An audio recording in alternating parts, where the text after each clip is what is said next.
Hello and welcome to another Robot VARNAC video. Today's video is the dismantling of not one but two old power drills. Now you might wonder, why are these power drills being taken apart? Well, that is simple. They use this old-fashioned key thing here, and I just happen to have lost the key, and I don't want to bother looking for a new key, so they're essentially worthless without the chuck key. So before we get started, make sure to like, subscribe, and share your comments. You might see something during the video others might want to know about, so share your comments. So let's get started. The first thing to do is, when you're taking something apart, is to look around to see how it was put together. And in this case, you could see there's four holes they used here at the factory, and they're Phillips screws there. So let's start by taking the screws out.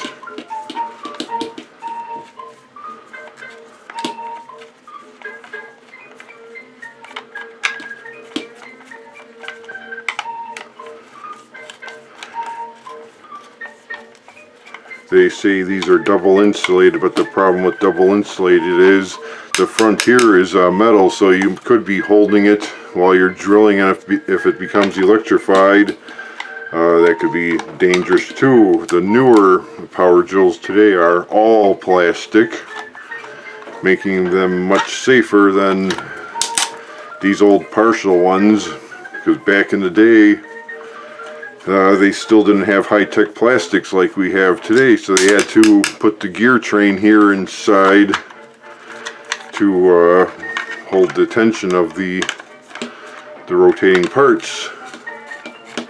But now we have better plastics and materials today, thanks to big corporate chemical technology making safer products.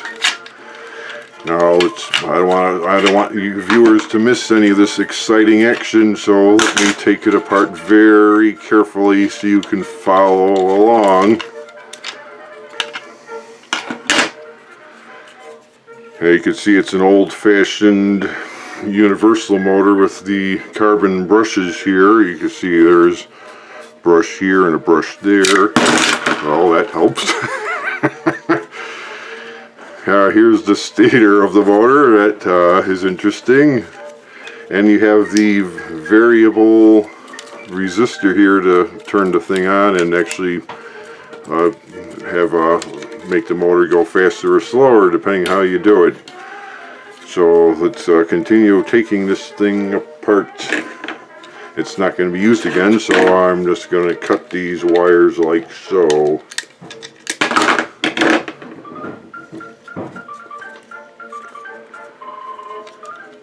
Now, when you're taking something like this apart, you have to realize that there's little springs in there holding the brushes in place, and that could spring out when you take the brushes out. And you can see how they used heat to melt the end of the bearing in there. So to get the bearing out, you have to break the casing.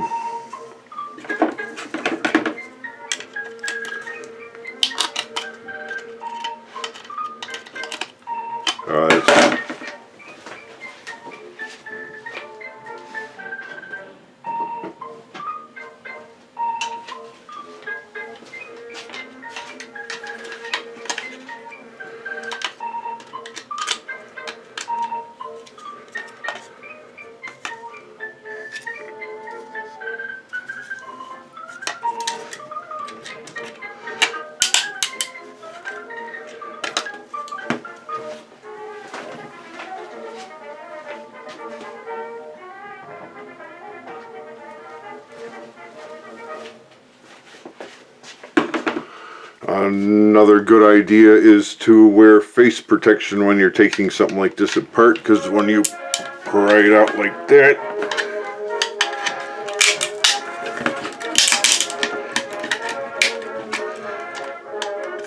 it's coming out, folks. There it goes. And you can see there's a die-cast bronze sleeve bearing. And it's interesting how the manufacturer made this die-cast heat sink to go around the bearing, because they knew it would get hot, and the die-cast aluminum would help dissipate the heat, and the bearing to help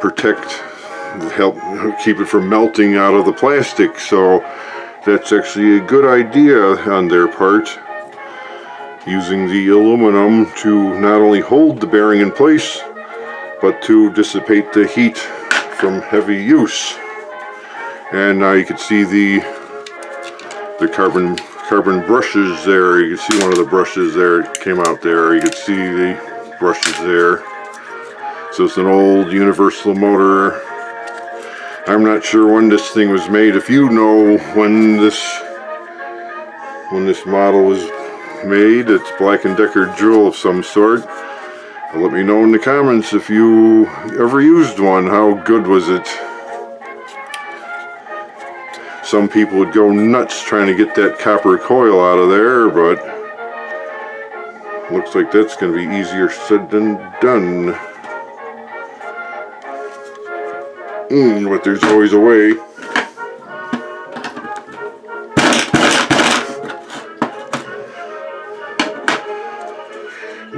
That would be to shatter the rest of the casing there to get the stator out too. It doesn't appear to be, it's held in there by friction. You can see there's little things in there.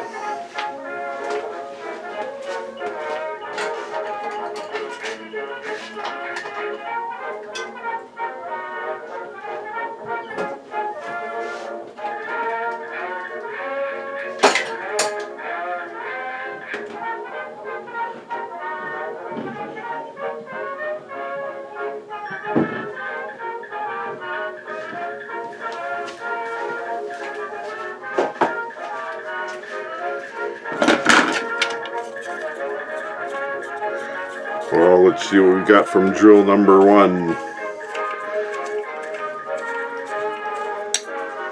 Couple long machine screws there.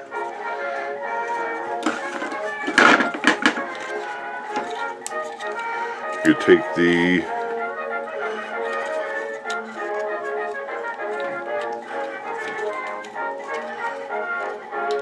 you see how they wrap the wire around the factory to hold it in place, and they use friction fit connectors there to hold the switch in place.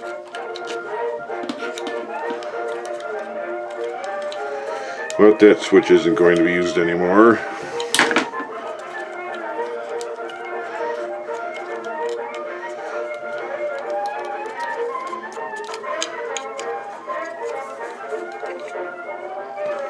So let's take a look at the rotor here.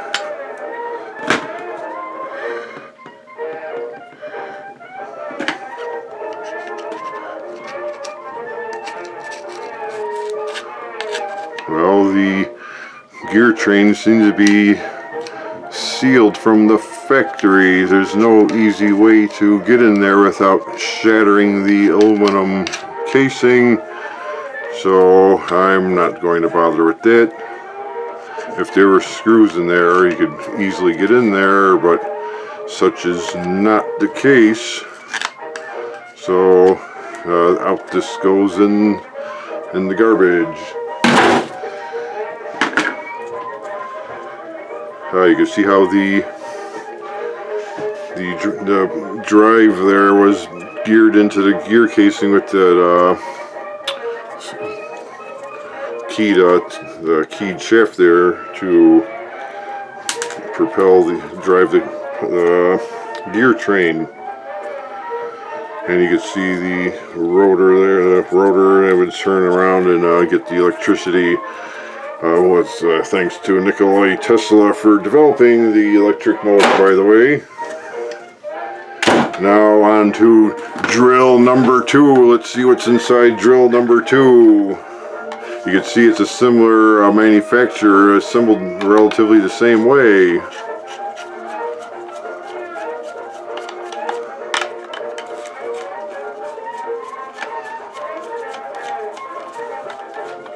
Even has the three-part construction, the gear train, the motor housing, and the handle and the speed controller down there. So it's roughly the same kind of thing, but I believe this one is newer than the first one. But I could be wrong, so let me know in the comments if this older one was newer or what, because it won't matter once they're taken apart.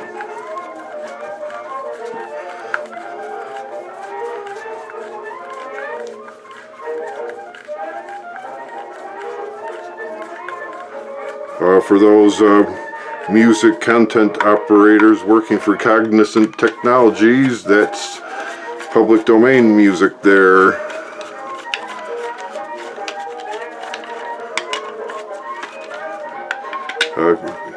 If you haven't heard, Google contracts out for Cognizant Technologies to monitor the music on YouTube, so that's public domain music, folks. There's a different thing here. Unlike the first drill, these screws are fully threaded, whereas the old ones were only threaded part way. This probably allowed the manufacturer to use the same screws on different models, whereas they would be limited by what they can use these older screws for, or they could be newer, I'm not sure. But the fully threaded screws would be a lot more useful than the partially threaded screws.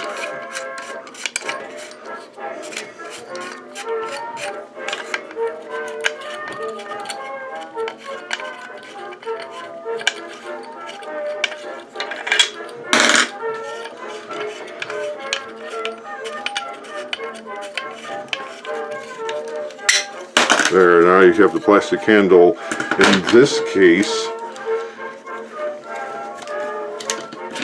there, this offers some unusual.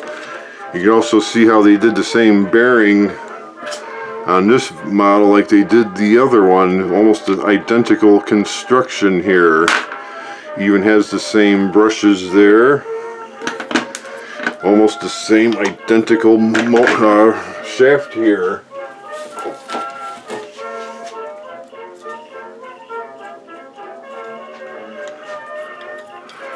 They could practically be interchangeable, but one shaft looks a little longer than the other. This is the first power drill, and this is the second power drill. So the first one, the newer one, is about a ½ inch. You could actually see how this one is a little longer by that difference there if you hold them together. So about a ½ inch there or so longer on this one. Why would they make this one longer and this one shorter? I don't know. Let me know in the comments if you know. Let's continue taking it apart. The motor, the switch is basically the same way there. Almost identical part there. You can see how each part is made virtually identical. So could these be, did they have the option of selling these drills in different colors? If you didn't like the orange, you could buy the tan colored, and maybe tan cost more than the orange, or vice versa. I don't know. Let me know in the comments. One thing's for sure, in this newer version, they certainly made the cord shorter here. The workers in the factory had a lot less cord to work with. It's like they shortened the cord by about an inch or so, because you could see the older one had more wire in it, and the newer one, they started skimping on the wire, probably thinking you're saving a lot of money by using shorter wires, and shorter wires means less material and more profit on the bottom line.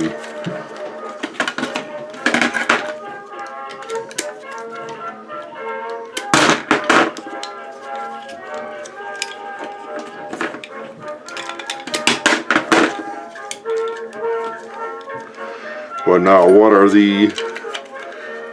what can this old power drill be used for? You can make a fun toy out of this for the kids to play with. Just take the old part there, take the old motor part out, put it back together again, and put some piece of laser gun kind of thing on here, and the kids could play Space Cowboys with the old power drill housing.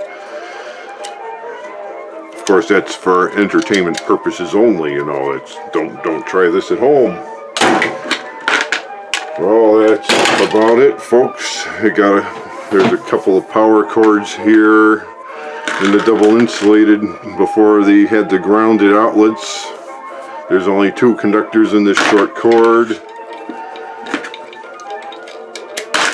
You can make a real short extension cord with this one. You can see how old it is.